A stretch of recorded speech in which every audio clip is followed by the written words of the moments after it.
Hello दोस्तों, स्वागत है आज के इस पहले वीडियो में जिसमें हम जानने वाले हैं सस्पेंशन सिस्टम क्या होता है, प्लस सस्पेंशन सिस्टम की क्या कार्य प्रणाली होती है, प्लस यह कितने टाइप का होता है और प्लस कौन से मटेरियल से यह बनाया जाता है। तो वीडियो अच्छी लगे तो लाइक ज़रूर कर दीजिएगा क्योंकि काफ़ी मेहनत से और अपने तरीके से मैंने इसको समझाया है। तो आइए देखते हैं सस्पेंशन सिस्टम के बारे में। सस्पेंशन सिस्टम यानी कि निलंबन प्रणाली। तो यह गाड़ी के चेसिस और बॉडी के बीच स्थित होने वाला एक प्रकार का भाग है, एक प्रकार का पार्ट्स है जो सड़कों पर आने वाले बम्प, गड्ढे, ब्रेकर आदि जैसी समस्याओं को एब्जॉर्ब करके यानी कि उसको सोख के ड्राइवर व पैसेंजर को आरामदायक महसूस कराता है। तो आई होप आपको सस्पेंशन सिस्टम थोड़ा समझ में आया होगा। अब आइए देखते हैं कि एक्सेल के आधार पर सस्पेंशन सिस्टम किस प्रकार के होते हैं। तो एक्सेल के आधार पर सस्पेंशन सिस्टम दो प्रकार के होते हैं। पहला होता है डिपेंडेंट सस्पेंशन सिस्टम एवं दूसरा होता है इंडिपेंडेंट सस्पेंशन सिस्टम। जैसे कि पहला आपको नाम से ही पता चल रहा है कि डिपेंडेंट सस्पेंशन सिस्टम यानी ये सस्पेंशन सिस्टम किसी पर निर्भर करता है या किसी पर जीता है। देखिए चित्र की मदद से हम सस्पेंशन सिस्टम को समझते हैं। यह जो आरेख है यह डिपेंडेंट सस्पेंशन सिस्टम का बना हुआ है। इस आरेख के बीच में आपको जो एक्सल दिख रहा है यानी कि इस एक्सल पर ये दोनों व्हील जो है इस पर निर्भर करेंगे। यानी कि एक व्हील जब ऊपर जाएगा तो दूसरा भी क्या करेगा, ऊपर जाने की कोशिश करेगा। तो अभी मान लीजिए कि यह व्हीकल जो है वो रास्ते पर खड़ा है, तो अभी जो इसका टायर का बनने वाला एंगल वो एकदम सीधा है, दोनों का एकदम सीधा है। अब मान लीजिए व्हीकल के चलने के दौरान जब किसी रास्ते पर बम्प आता है तो एक व्हीकल जो एक पहिया होता है वो तो ऊपर उठ जाता है, लेकिन दूसरा पहिया भी ऊपर उठने लगता है क्योंकि इन दोनों के बीच एक सॉलिड एक्सल होता है जिसके कारण यह ऊपर उठता है। तो यह जब बम्प आता है डिपेंडेंट सस्पेंशन सिस्टम में तो यह देखिए टायर का जो आरेख है वो थोड़ा टेढ़ा हो जाता है यानी कि तिरछा हो जाता है। तो इसी सस्पेंशन सिस्टम के ऊपर हमारी जो बॉडी होती है वो भी क्या हो जाती है, तिरछी हो जाती है, यानी कि गाड़ी पूरी तिरछी हो जाती है। तो यह होता है अपना डिपेंडेंट सस्पेंशन सिस्टम। तो डिपेंडेंट सस्पेंशन सिस्टम का कहाँ पर यूज़ होता है, तो इसका यूज़ ट्रक, बस, आइसर, पिकअप जैसे आदि भारी वाहनों में जो लोडिंग के लिए यूज़ होते हैं उनमें हम इसका उपयोग करते हैं। आइए दूसरा समझते हैं। तो दूसरा जो होता है वो होता है इंडिपेंडेंट सस्पेंशन सिस्टम। जैसा कि इंडिपेंडेंट सस्पेंशन सिस्टम में भी हमारे पास आरेख बना हुआ है।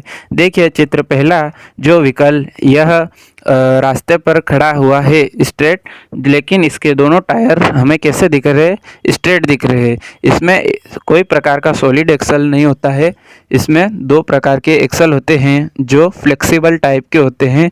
इसमें बॉल जॉइंट होता है जो बम्प आने पर यह एक्सल जो है ऊपर नीचे अप डाउन करते हैं। यह इंडिपेंडेंट सस्पेंशन सिस्टम होता है यानी ये किसी पर निर्भर नहीं होता है। देखिए जब इंडिपेंडेंट सस्पेंशन सिस्टम पर जब बम्प या ब्रेकर आता है तो इसमें क्या क्रियाविधि होती है। तो जब इंडिपेंडेंट सस्पेंशन सिस्टम में बम्प आता है तो इसमें जो गाड़ी होती है उसका जो एक व्हीकल एक तरफ का स्टब व्हीकल होता है वो तो ऊपर उठ जाता है, लेकिन जो दूसरा स्टब व्हीकल होता है दूसरी साइड का होता है वो ऊपर नहीं उठता है। और इन टायरों का जो कोण होता है वो बिल्कुल स्ट्रेट होता है।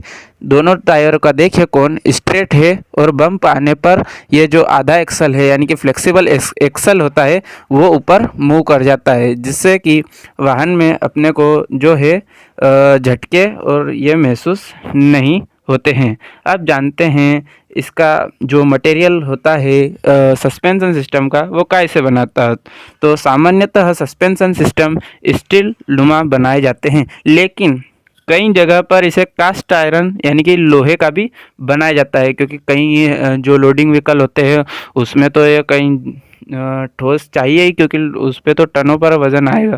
तो सामान्यतः काय का स्टील नुमा का बनाया जाता है, लेकिन कई जगह पर कास्ट आयरन का बना होता है। लेकिन कास्ट आयरन का बना होगा तो वो क्या होगा कि उस पर जंग ज़्यादा लगेगी, क्योंकि वो पानी से क्रिया करके जंग लग जाएगी उसमें। तो ये होता है इसका मटेरियल। अब आइए बात करते हैं कि जो स्टीयरिंग सिस्टम होते हैं उसकी क्या कार्य प्रणाली होती है। तो स्टीयरिंग सिस्टम की कार्य प्रणाली होती है, देखिए पहला देखिए, सड़क पर स्थित गड्ढों से झटकों को बचाना। यानी कि जो सस्पेंशन सिस्टम है वो क्या करता है कि रास्ते में कहीं भी, जैसे रास्ते बिगड़ी सड़क जो है बिगड़ी हुई है गड्ढों से, तो जो हमें झटकों को है वो पैसेंजर तक नहीं आने देता है। वो सस्पेंशन सिस्टम झेल के बॉडी में कन्वर्ट कर देता है, कार की जो बॉडी होती है उसमें कन्वर्ट कर देता है। सेकंड है जो हमारा गाड़ी के पुर्जों को टूटने से बचाना। अब ये क्या होता है, मतलब जैसे सस्पेंशन सिस्टम गाड़ी में नहीं रहेगा तो जो गाड़ी में कॉन्टेक्ट जो जो झटके का जो कॉन्टेक्ट है वो चेचिस से सीधा बॉडी में जाएगा, जिससे जो बॉडी में जर्क आने लगेगी। तो उससे क्या है कि जो गाड़ी के पार्ट्स है वो हमारे टूटने लगेंगे। तो ये जैसा कि ये पॉइंट हो गया गाड़ी से पुर्जों को टूटने से बचाना। अब तीसरा है ब्रेकिंग टॉर्क को चेचिस तक पहुंचाने का काम करती है। एक बार और पुनः पढ़ते हैं, ब्रेकिंग टॉर्क को चेचिस तक पहुंचाने का काम करती है। यानी कि जो है, जैसे अचानक गाड़ी में ब्रेक लगाने पर हम आगे की तरफ मूव होते हैं तो हमें जो होता है सीट बेल्ट बचा लेता है आगे गिरने से।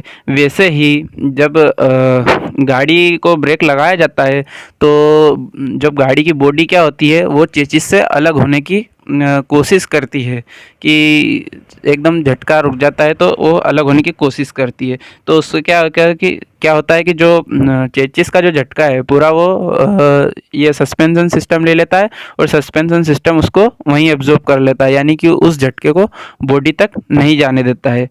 फोर्थ जो पॉइंट है, यात्रियों को कुशल जैसा भाव प्रदान करना, यानी कि यात्रियों को अच्छा महसूस कराना।